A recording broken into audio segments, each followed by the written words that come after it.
Hello, everybody. I hope you're enjoying the sunshine today. Today, I'm carrying on with talking to you about how to control weight in lockdown.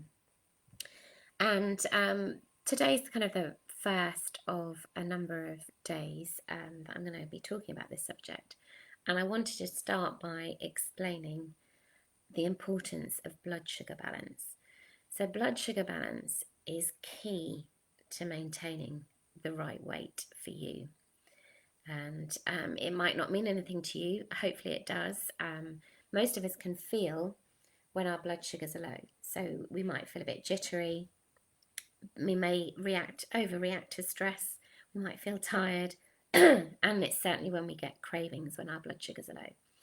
So, one of the key aims of managing your weight through diet is to stop yourself having blood sugar lows. Because when we have a blood sugar low, our brain tells the body to seek out a really fast source of glucose. And usually that's in the form of something made from refined flour or sugar or caffeine. And these are not going to do us any good if we want to get control over our weight. So we need to choose foods that release their energy slowly and gently so that we never dip into that blood sugar low, because it's there that we crave the foods that are going to cause weight gain. So the trick is, whenever we eat, is to choose foods that are as whole as possible so that they release their energy really slowly and they don't cause a spike in blood sugars. So when we have a spike in blood sugar, the pancreas responds by producing insulin, and it produces insulin based on how much sugar is in the blood. So you've had a sharp influx because you've had a slice of white toast with jam on it washed down with a cup of coffee. The body is going to identify that huge spike in sugar, and then the pancreas will produce loads of insulin because it's sensed this surge, and then your blood sugars will come crashing down.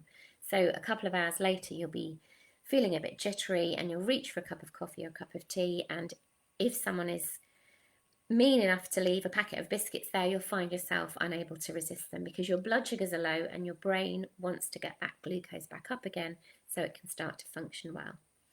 So the trick around blood sugar balance is to choose foods that release their energy slowly. And there are 6 golden rules around this. So I'm going to go over them very briefly today, and then over the next week or so, I'll go into them in a bit more depth. So there's 6 rules. The first is to cut down on refined and sugary foods because they keep you on this roller coaster of blood sugar highs and lows.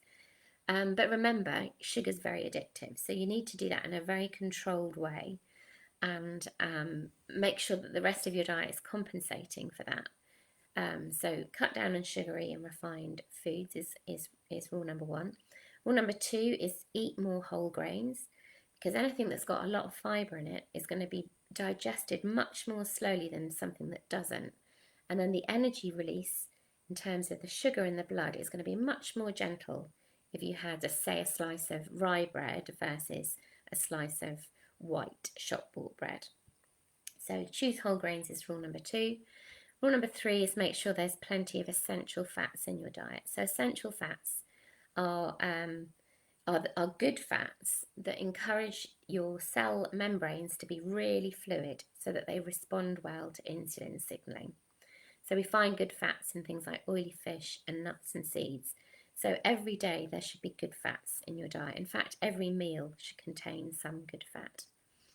Rule number 4 is have plenty of protein. So protein slows down the release of energy from a meal. So every time you eat, there should be some protein there, as well as slow releasing carbohydrates. And that applies whether it's a meal or a snack. I think that was rule 4, was it? I'm losing track of not counting. Rule number 5 is don't leave big gaps between meals. So what's going to happen to your blood sugar if you don't eat for 6 hours? It's going to be on the floor, and then your body, particularly your brain, will be desperate for the glucose level to pick up, so it will drive you to choose foods that are going to cause weight gain and further blood sugar imbalance. So make sure you don't leave more than 3 to 4 hours about eating. And if I've got my numbers right, which is maybe unlikely, rule number 6 is cut down on stimulants.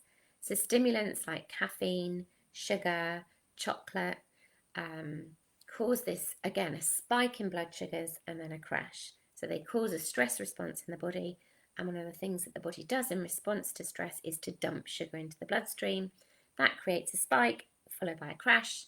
And then you're back in that same situation again where you're craving either more stimulants or refined sugary foods to get you back up again.